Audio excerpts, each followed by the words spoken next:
Globalia te habla de las tendencias de educación alternativa y disruptiva, de educación en casa, de los retos actuales de la educación y la crianza de niños, niñas y adolescentes, de neurodiversidad, de acoso escolar y otros temas de interés.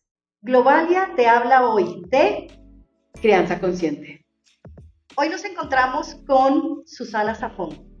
Susana es una empresaria, una comunicadora, consultora de comunicaciones estratégicas de grandes empresas. Es esposa de Felipe, mamá de Emilia, de 9 años, y de Daniel, de 8. Y hoy estamos felices, Susana, de tenerte aquí para hablar de este tema que oímos muchas veces en las redes, en otras mamás, del que hay muchos mitos, que la idea es que hoy los aclaremos o que nos cuentes un poquito más. Y lo primero que quería preguntarte es si pudieras tener un superpoder, en este caso para aplicarlo a la crianza consciente, ¿cuál sería ese superpoder y por qué? Ese superpoder nos funciona para no solamente la crianza, sino toda la vida, y es conciencia plena. Vivir en conciencia plena, transitar la vida y los momentos con conciencia plena. ¿Y qué es la conciencia plena? O sea, ¿cómo le definirías? ¿Qué es tener conciencia plena? Que además nos va a abrir toda esta conversación maravillosa que vamos a tener y de la que estoy emocionadísima. Es, aunque sé que tengo que llegar a mandar un correo, me está esperando mi hijo, mi marido está en la puerta, yo estoy contigo en este podcast de Globalia, aquí y ahora. Es espectacular. Tenemos que practicarlo un montón. Un montón.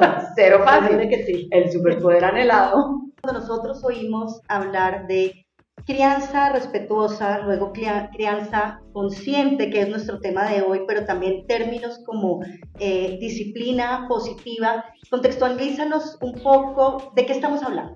Crianza consciente es un concepto maravilloso. Digamos que confluyen en él un montón de cosas sobre la crianza, sobre la disciplina de los hijos, y hay un montón de maneras de llamarlos, porque de un tiempo para acá hay mucha teoría científica del desarrollo del cerebro, psicológica, psiquiátrica, de cómo podría abordarse de una manera más respetuosa y más consciente la crianza y ese acompañamiento a los hijos a crecer y a desarrollarse. ¿Y cómo llegaste a decidir que esa era la manera que querías criar a tus hijos? ¿De dónde salió eso? ¿Dijiste, yo voy a criarlos de esta manera? ¿Hubo algún momento? ¿O qué te llevó a decir, yo aplico ese tipo de crianza con mis hijos? A mí toda la vida me había parecido muy extraño y una frase, digamos, muy llamativa cuando la gente decía, es que los hijos vienen sin instrucciones. Entonces yo desde chiquita pensaba, pues una cosa que viene sin instrucciones tiene que ser muy difícil. Y además de eso, también pensaba, no puede ser que uno estudie para todo. En términos, digamos, profesionales, por ejemplo, una maestría, un doctorado, una especialización, pero para ser mamá y papá no. Entonces ahí fue cuando quedé embarazada, que dije, voy a investigar y tengo que entender si hay cosas para estudiar de esto, porque sí sé que tengo mucho que aprender. Y en este camino de esa crianza que escogiste, yo te quisiera preguntar, de tu crianza, de cómo te educaron a ti, ¿tú qué rescatarías? Y por el otro lado, ¿qué cambiarías? ¿Qué cogiste de tu crianza que dices, a mí sí me gustó esto que hicieron conmigo y esto no? Definitivamente lo que rescato es el amor con el que mis papás nos criaron a mi hermano y a mí, porque cuando uno hace las cosas con amor, definitivamente está convencido de que las está haciendo de la mejor manera. Sé que ellos me educaron con las herramientas que tenían en el momento en que las tuvieron, cuando yo estaba chiquita. Cuando tú me dices que cambiaría, pues es que pensar para atrás es muy fácil. Y como no soy ellos, más bien lo que hago precisamente es ahora desaprender algunas cositas para intentar hacerlas mejor con mis hijos. Claro, y ahora sí entramos un poco en el concepto que nos convoca. Para ti, ¿qué es crianza consciente? ¿Qué pilares lo definen? ¿Y cómo podría ser un día, una situación de una mamá que educa y un papá también, porque ahora vamos a hablar también del rol del papá? ¿Qué es eso de crianza consciente? Primero que todo, yo te digo a ti, Mafe, y les tengo que decir a todos que yo no soy experta en crianza consciente, ni en disciplina positiva, ni en crianza respetuosa. Yo soy una mamá que hace lo mejor que puede con las herramientas que tiene. He estudiado, como les digo, sí, definitivamente desde que yo supe que estaba embarazada empecé a estudiar. He estudiado un montón, he hecho cursos, por ejemplo, cuando yo estaba embarazada de Emilia, que tiene 9 años, va a cumplir 10 en septiembre, conocí un curso de algo que se llama Conscious Discipline, y en ese momento en Colombia había solamente 2 personas certificadas. Y yo dije, bueno, pues yo me tengo que ir con las que saben, y me fui con la que sabía y empecé a hacer el curso con ella. Después por algún motivo lo corté porque yo en paralelo he trabajado todo el tiempo. Y ahora vamos a hablar un poco de eso, ¿no? De ser mamá, trabajar y esta crianza. Después lo Eso hace mejor el baile. Sí. Y entonces es básicamente, y para no irme más por las ramas, crianza consciente para mí es ser consciente a la hora de criar, a la hora de estar con mis hijos y de intentar entregarles las mejores herramientas para la vida y para ser buenas personas, para que sirvan a este mundo de una manera amable, de una manera consciente, de una manera seria y haciendo el bien a los demás. Vamos a comenzar a hablar de los mitos.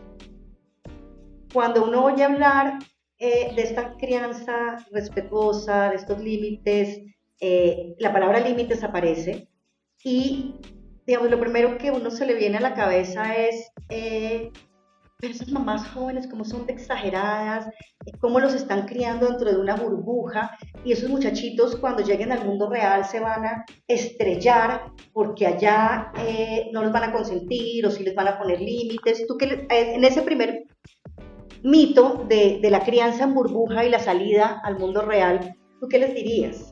Es buenísimo porque cuando, digamos, a la gente mayor o a la mayoría de la gente le dicen disciplina consciente o crianza respetuosa, de manera inmediata piensan no límites. Y digamos que nada más alejado que eso. Y es que sí hay límites. Lo que pasa es que es la manera en cómo ponen los límites. Y vamos a un ejemplo perfectamente claro, como pasar una calle, ¿no? El límite para pasar la calle está claro. Yo necesito que mi hijo me coja la mano. Punto. Porque no lo voy a negociar. Eso es un no negociable. La seguridad es un no negociable. Entonces, si yo le digo al niño que me coja la mano y resulta que el niño empieza, no sé, en pataleta y dice, no te quiero coger la mano, y empieza, no. ¿Qué hubiera pasado eso en una mamá de antes o en un papá de antes? Yo lo agarro y paso de la mano, o sea, los que me conocen saben, yo cojo al muchachito y pasa a la calle. Porque no tuve la herramienta. A mí nadie me dijo que había otra manera y que hay que pasar la calle con el niño. Exacto. Y no te vas a soltar. Y que la seguridad. Así no quieras. Y exacto. Que la seguridad no es negociable, ¿cierto? Entonces, lo que yo te diría ahora que uno puede hacer es, vamos a pasar la calle cogidos de la mano, ¿ok? Yo ahí lo estoy anticipando.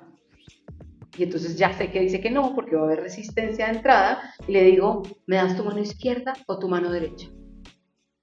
¿Me das tu mano izquierda o tu mano derecha? Y entonces Mafe me va a preguntar, ¿y pero cuántas veces le voy a preguntar eso? Y adivinen la respuesta, que me dio muy duro al principio. Las veces que sean necesarias. Ok. Bueno, y entonces ahí tengo que disfrutar después a la paciencia. Y más que la paciencia, yo diría que ahí estoy entendiendo un poco la conciencia. Porque si yo estoy en personaje mamá con esta crianza, tengo que estar consciente de que en ese momento yo soy el adulto y soy consciente de que tengo que manejar la situación, pero tengo que tener las herramientas para eso. ¿Qué pasa? Y ahí me salió otra pregunta. ¿Qué pasa cuando mi paciencia se acabó? ¿Qué pasa en el momento en que ese día estabas de malas pulgas y no tienes el tiempo de preguntarle a la izquierda, a la derecha o la izquierda, sino que sí, o sea, tuviste un día terrible, estás de trabajo o vas a llegar tarde al médico y ese día se te chispoteó y simplemente le dices, si no es la izquierda y la derecha, yo te la agarro. Y te salió así. ¿Qué pasa después? ¿Qué puede pasar? Pero claro, no solo puede pasar, sino que pasa. Pero antes de responderte eso, te quiero decir algo, y es que una de las cosas más bonitas y a la vez más retadoras de este tipo de crianza es que el que primero se tiene que trabajar es uno, y como tú lo llamas muy bien, el adulto. Porque el adulto primero tiene que estar en la absoluta y plena capacidad de sus, de nuevo, capacidades para poder enfrentar esto. Y una de esas, digamos, de esos botones que se hunden es la paciencia. Porque no es fácil y porque además en este mundo que estamos hoy vamos a mil y tenemos que hacer todo. Y si la cita del médico es a las 2, pero yo solamente pude salir, no sé, a la 1:30, pues adivina quién carga con esa carga de la premura. El niñito, porque o vas. Y entonces ahí es cuando sale el automático de a las buenas o a las malas. Y resulta que no hay tal. Es un poquito mejor a las buenas o a las mejores. Es decir, yo te lo quiero decir a las buenas y lo quiero hacer a las buenas porque para mí, como mamá, lo que me importa es cultivar el vínculo. Si yo hago y cometo, digamos, un acto de histeria, de que lo voy a hacer siempre por las malas o la mayoría de veces por las malas, estoy cortando ese vínculo, quebrando ese vínculo y no lo estoy cultivando. Es una de las cosas más importantes que, por ejemplo, yo voy a necesitar en la adolescencia. Yo necesito tener un vínculo cercano en la adolescencia, que es un momento bien difícil, que tú ya lo pasaste ya con dos. Hace rato. Hace unos días, hace unos abriles, y es que precisamente yo necesito ser ese lugar seguro para que vengan y me cuenten las cosas. Pero si yo voy a ser siempre el que digo, el que hacen, aquí se hacen las cosas que yo digo porque yo las digo, pues ese vínculo no va a ser tan cercano y tan fácil de abordar, ¿no? Me va a dar un poquito de miedo. Y entonces otra de las cosas que yo aprendí es que tú eres el lugar seguro de tus hijos. Tú, el papá, la nana, el cuidador. Y entonces hay un video que yo tengo que decir que a mí me marcó, y fue que había un niño que algo hizo, algo se equivocó, se le regó alguna cosa, cualquier cosa, y entonces, claro, el automático del papá o de la mamá le metió un grito, y entonces, ¿qué pasa con ese cerebro? Ese cerebro se siente atacado. Y entonces, normalmente, cuando el cerebro se siente atacado, que ahí está, digamos, una parte que se llama el cerebro reptiliano, hace tres cosas: huye, ataca o se hace el muerto, ¿no? Entonces muestran cómo ese niño va a huir, pero se acuerda que ese es su lugar seguro y entonces vuelve. Y entonces es como una contradicción, su cerebro no entiende qué hacer, ¿no? Entonces es complejo, es difícil. Susana, otro de los mitos que estamos escuchando mucho desde la escuela, por ejemplo, los maestros de escuelas tradicionales y no tradicionales en general, y también los empleadores, están diciendo que los chicos que están llegando, los jóvenes, que pasaron, tal vez es la primera generación de lo que antes se llamaba crianza respetuosa o de este tipo de crianza consciente, y lo que están diciendo o es un mito o digamos hay una percepción que están llegando sin capacidad de manejar la frustración, que están más débiles, que su mundo real no es el mundo real. Entonces un poco, ¿tú qué les dirías? ¿Qué pasó con esos primeros? O si ha habido un cambio más bien, un poco reformular la pregunta. ¿Hubo una primera generación con algunas cosas que no funcionaron y se están replanteando? ¿O eso sigue y va, digamos, entre comillas, lo que están diciendo estos empleadores, a empeorar con las generaciones que vienen? ¿Tú qué nos dirías a los empleadores, a los educadores, a los que estamos más viejos, de este run que está diciendo, uy, ahora lo que se viene, si estos que están llegando, que son, no sé, los millennials, imagínense los centennials lo que nos va a llegar? Además, porque el cerebro siempre tiende a pensar en lo peor y en lo negativo, digamos, y está científicamente comprobado. Entonces a uno, además, lo programaron de, si chiquito hace esto, cuando esté grande, va a acabar con usted. Entonces, yo sí creo que hay una generación bisagra, y esa generación está entre esa crianza respetuosa que nosotros, esa crianza tradicional, digamos, a la vieja usanza, y que recibieron nuestros padres, también heredada, ¿no?, de generación en generación, y esta actual, digamos, de mis hijos, en la que ya hay más información. Y esa generación bisagra, yo siento, y lo estoy diciendo, digamos, sin cifras que lo puedan soportar, que es un poco producto de yo no quiero hacerle a mi hijo lo que me hicieron, yo quiero que mi hijo tenga lo que yo no tuve, y yo sí creo que en algunos hogares, no sé, seguramente todavía, pero hubo mucho miedo al no. Entonces yo le voy a decir que no.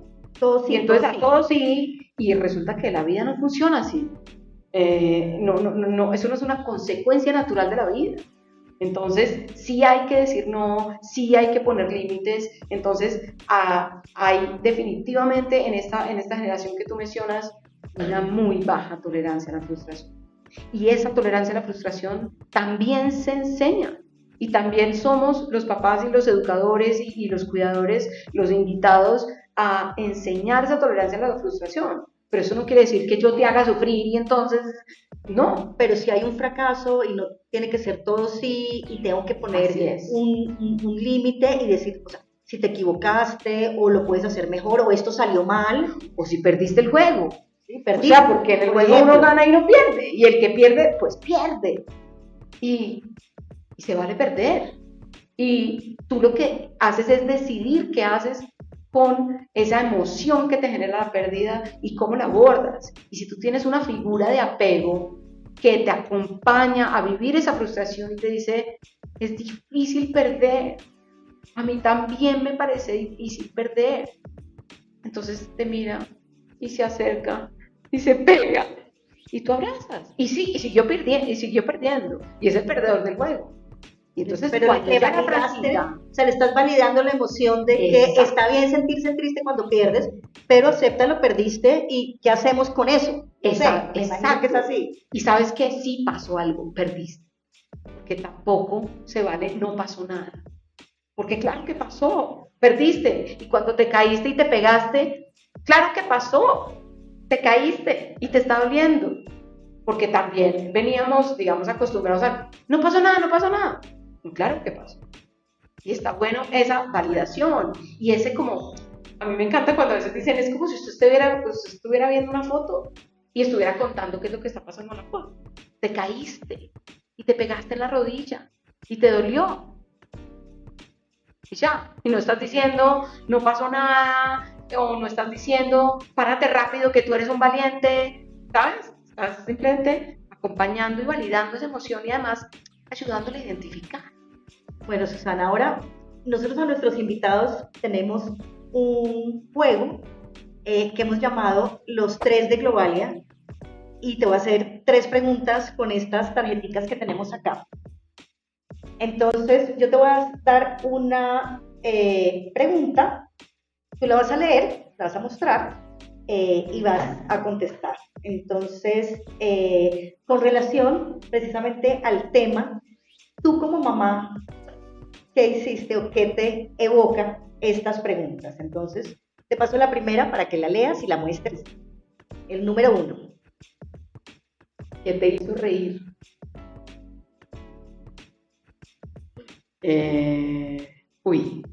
Acabo de tener un flashback buenísimo. Cuando yo empecé esto, es decir, cuando mis hijos estaban más chiquitos, Emilia la mayor, entonces cuando una de las cosas que enseñaban es trata de hacer como si tú, o sea, como de calcar la emoción, porque el cerebro tiene unas cosas que se llaman las neuronas espejo. Entonces, si tú haces lo que el otro está haciendo, el otro conecta y se siente identificado. Entonces, una vez estábamos con mis papás y Emilia tenía una rabia increíble. Bueno, y otra cosa es bájate a la altura. Entonces, la altura de la niña, ¿no? De 3 años con una rabia increíble. Y entonces me bajo yo a su altura y digo, tienes mucha rabia. Y me volteo yo a ver a mis papás. Pero no, digamos, yo hice el ejercicio. El ejercicio, me encanta la palabra del ejercicio porque yo iba a decir una que no es tan amable. Yo hice el ejercicio y Emilia como que, ok, la hizo, después ya se fue. Y yo volteé y mis papás están muertos de la risa. Y me dice, ¿y tú crees que eso funciona? Y yo pues como que, o sea, yo absolutamente convencida y metida en mi papel, pues sí, yo sí creo. Y bueno, pues vamos a ver. Y algo que tiene esto es, no funciona ni la primera, ni la segunda, ni la tercera, ni siempre. A veces funciona y te conectas y dices, súper, y a la siguiente, no, no funciona. Pero la risa puede ser esa. Bueno, vamos con la segunda. ¿Qué te hizo llorar? Uy. Hay que decir que yo soy sensible. Lloroncita. Sí. Entonces, precisamente en este momento Emilia se fue a un viaje del colegio y se fue 5 días. Y eso a mí me ha parecido durísimo, creo que más difícil que hay. Hicimos una cosa que se llama la caja de los besos, que es para que ella vea la foto de nosotros cuando esté, digamos, triste y quiera a su mamá o quiera a su papá. Con la mamitis, que en mi época se decía tiene mamitis. No, todavía. Todavía. Y cuando tenga mamitis o papitis, y entonces ella abre su caja y saca besos que le metimos. Y entonces también se le acerca el corazón y lo abraza. Y entonces ella lo cogió y cogió una carta que le hicimos y otra cosa que le decoré para su kit. Y entonces estábamos ahí, su hermano, su papá y yo, se voltea y dice, gracias por quererme tanto y por permitirme estos momentos. Y ahí fue. Y ahí dijiste, bueno, estoy haciendo lo correcto, estoy creyendo que lo que hago está generando en ellos la seguridad de que, como tú dices, vas a ser el lugar seguro y que se sienten queridos, ¿no? Así es, y también cultivar la gratitud, porque yo creo que eso en la vida es una herramienta enorme, no solo para la salud mental, sino para la buena convivencia como sociedad. Y además, para la felicidad. Bueno, Susana, y la última, léela. El número 3. ¿Qué te hizo pensar? Y bueno, esa pregunta la uso para responderte además otra cosa y fue, ¿y uno qué hace cuando pierde la paciencia? Eso pasa. ¿Y uno qué hace cuando, dicen por ahí, se sale de los chiros? Sí, claro que pasa. Y pasa un montón, porque además, como yo te decía, la crianza respetuosa es sanarse, es aprender, es trabajarse primero uno para poder después hacerlo con sus hijos. Y entonces, cada vez que me pasa que la pierdo, o sea, se me sale la rabia y es más grande que yo, y reacciono como no quisiera reaccionar, me da muy duro. Y entonces me acuerdo que lo que tengo que hacer es entender qué tengo que hacer con lo que pasó, porque yo me puedo quedar así, ¿no? Y pensando si fuera la crianza anterior, pues es que yo soy la mamá y yo soy la que sé cómo se hace y dejamos así, o cómo reparo a mi hija o a mi hijo que se sintió más mal que yo cuando le metí el grito, cuando no pude más, cuando me desbordé, y lo que hice fue no ser capaz de parar y respirar para continuar de una manera más. Entonces, eso me hace pensar todo el tiempo y cada vez lo hago más y más rápido. Y voy y lo vas reparo. Entrenando. De acuerdo. Lo vas entrenando. Y además me miro con más amor y con menos culpa. Y eso pasa. A veces el vaso de la paciencia y de la tolerancia está muy lleno. Pues claro, no le cabe más. Y por eso una simple cosa que te hunde el botón, pues estallas.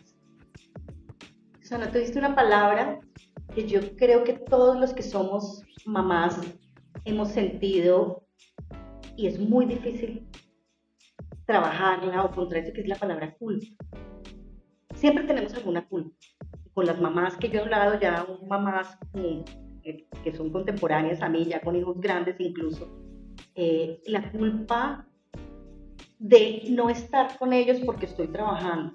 Entonces, es como varias preguntas. Culpa porque soy madre trabajadora, culpa porque perdí la paciencia.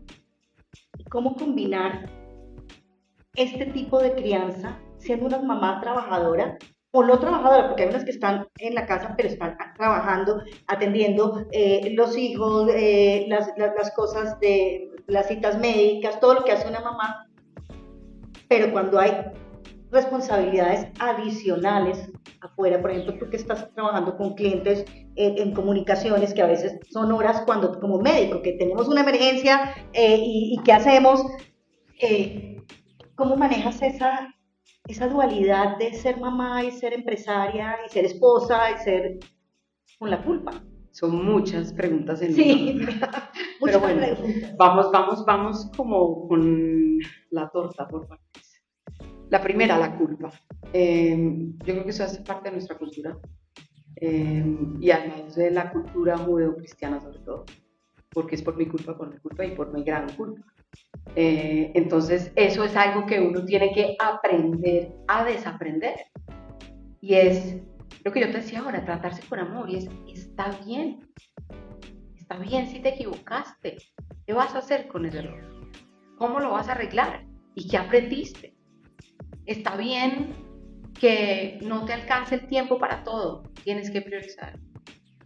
El día sigue teniendo 24 horas y la mayoría de esas horas tenemos que dormir. ¿Para qué? Para estar bien. Entonces, digamos que ahí empieza la culpa y yo siento que eso es como un músculo que se entrena a no tener tanta culpa. Aquí el músculo no se endurece, sino que se ablanda. Y entonces así, digamos, empezar a gestionarlo. Y tú dijiste otra, y es qué hacer, ¿no? O sea, no lo hice bien porque no soy la mamá que está en la clase de fútbol, pero entonces tampoco estoy a la hora de dormir, y entonces también tengo que responder el trabajo. Y yo creo que esa es la constante búsqueda, no solo de una mamá, sino en la vida, y es encontrar el balance, buscar ese balance. Entender que cuando estés con tus hijos debe ser esa conciencia plena y ese estar aquí y ahora, así sea un ratico chiquito, pero ponerle toda tu atención. Es que estoy trabajando y ocupada, pero en el momento en que llegué a acompañar, a revisar tareas, en eso sea el momento feliz en el que estoy con ellos. Y ahí entra otro actor del que no hemos hablado. ¿Cómo es un papá en las familias que tienen una crianza compartida con su pareja? En el caso tuyo la tienes. ¿Cuál es el rol del papá en esta crianza? ¿Y cómo se negocia si hay algunas diferencias de pronto de puntos de vista? ¿Cómo fue en tu caso? Eso te iba a decir que yo puedo hablar por mi caso porque conozco muchas familias en las que la mamá cree en la crianza respetuosa y consciente, pero el papá cree en que la manera es como lo educaron, con todo lo que eso trae. Entonces, digamos que en mi caso, Felipe se montó en el patín de la crianza consciente, muy desde que yo empecé a estudiar y le empecé a compartir y hablábamos del tema. Y lo que pasa es que cuando uno, primero, encuentra una base científica, o por lo menos en mi caso, en el caso de Felipe, pues es irrefutable, es decir, tienes estudios científicos, tienes pruebas, está evidenciado que funciona así. Entonces fue una decisión y que, como te digo, definitivamente no es una decisión fácil, no es el camino fácil, ni el más fácil tampoco, pero fue una decisión y ahí vamos, y claramente hay momentos retadores, y hay momentos en el que él es el que tiene el vaso vacío, entonces le cabe mucha más resistencia para poder acompañar, o al revés. Bueno, Susana, también hemos visto que has traído un montón de juguetes aquí a este escenario y yo sé que las personas que te conocen te asocian con este tipo de juguetes y son como, no sé si son amuletos, no sé para qué los usas, pero entonces cuéntanos todo esto que trajiste, ¿qué tiene que ver? ¿Para qué los usas? A ver, primero me encantan los colores de esos aparatos. Segundo, en inglés se llaman fidget toys. En español me encanta decirles jugueticos. ¿Y para qué son?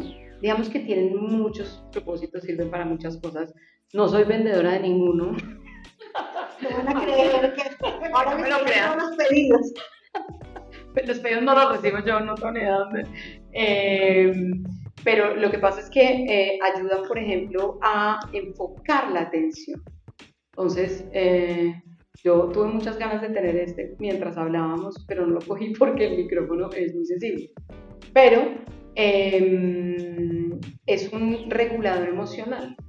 Entonces, me sirve mientras yo estoy hablando contigo porque el sistema nervioso se está desfogando aquí, ¿no?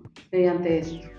Pero también se puede usar si, por ejemplo, tengo mucha rabia y entonces tengo muchas ganas de pegarle un puño a alguien, pero como soy capaz de parar y respirar, entonces empiezo a usar esto con mucha fuerza para que me ayude precisamente a salir de esa emoción en la que no puedo pensar, no puedo usar mi racionalidad y mi lóbulo prefrontal, entonces empiezo a usar esto para poder respirar y para poder empezarme a calmar. Y tus hijos los usan, saben, tienes una caja en la casa, corren, si tengo rabia, no sé, Daniel o Emilia corren y buscan eso, o sea, ya es como una dinámica o las veces o que tú, ha pasado, las veces que ha pasado es divino. Mamá, necesito ir por un regulador. Y sale corriendo por el regulador. Yo tengo esto en una mesa al lado de mi escritorio. Yo trabajo la mayoría del tiempo virtual. Y es la mesa de los reguladores emocionales. Mi socia dice que es un altar.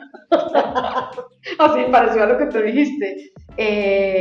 Y digamos que me enamoro más de unos que de otros y hay tiempos en que uso unos más que otros. Pero ha pasado, por ejemplo, una cosa muy chistosa en la oficina. Cuando tenemos reuniones presenciales, a veces yo los he llevado y resulta que llaman la atención. Entonces la gente empieza como a preguntarse y yo digo que eso le sirve a todo el mundo.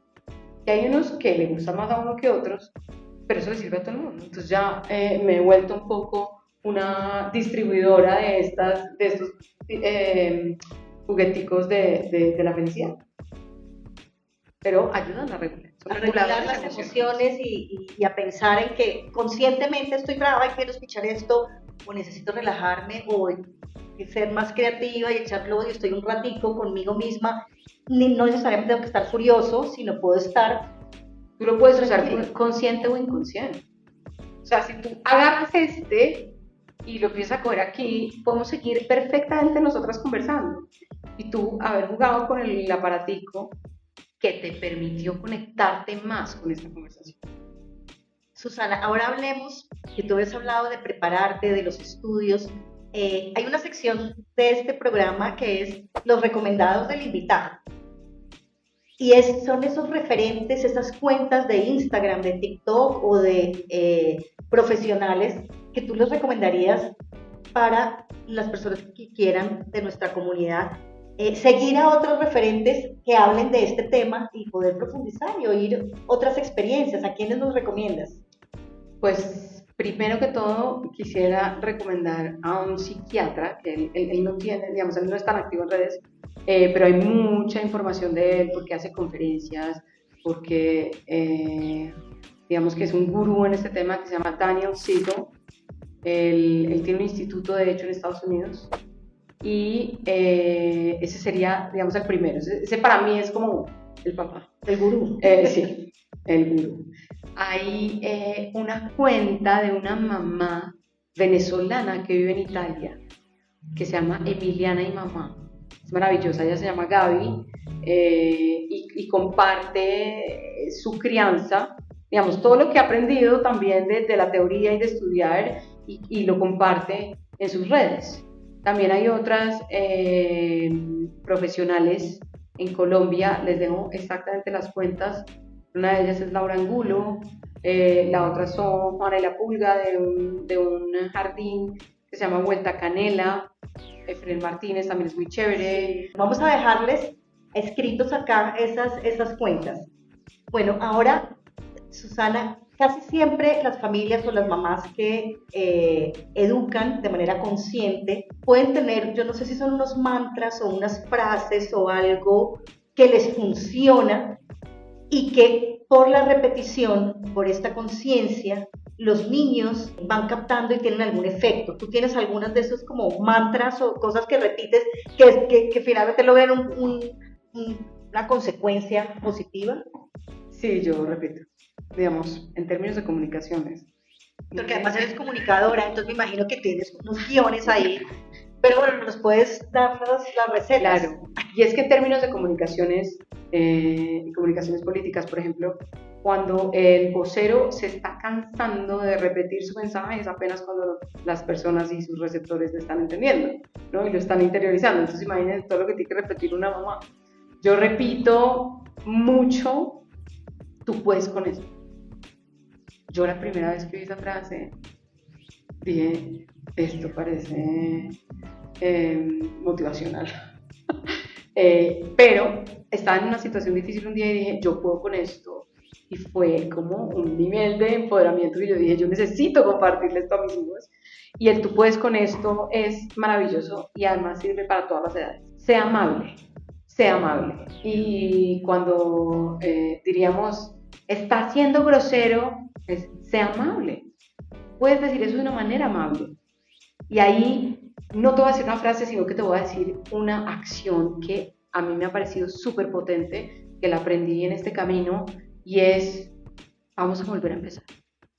Entonces, soltaron el insulto para el hermano, mejor dicho, el más horrible del mundo, y uno está ahí en ese, yo creo que tú puedes decir esto de manera más amable. O, ¿cómo dirías eso de una manera más amable? Para y devuélvete y piensa. Exacto. Dale la oportunidad de corregir, o sea. Tal cual. O tú puedes volver a empezar. Tú puedes con esto. Vuelve a empezar. Y esa es la manera en cómo tu cerebro lo va a grabar.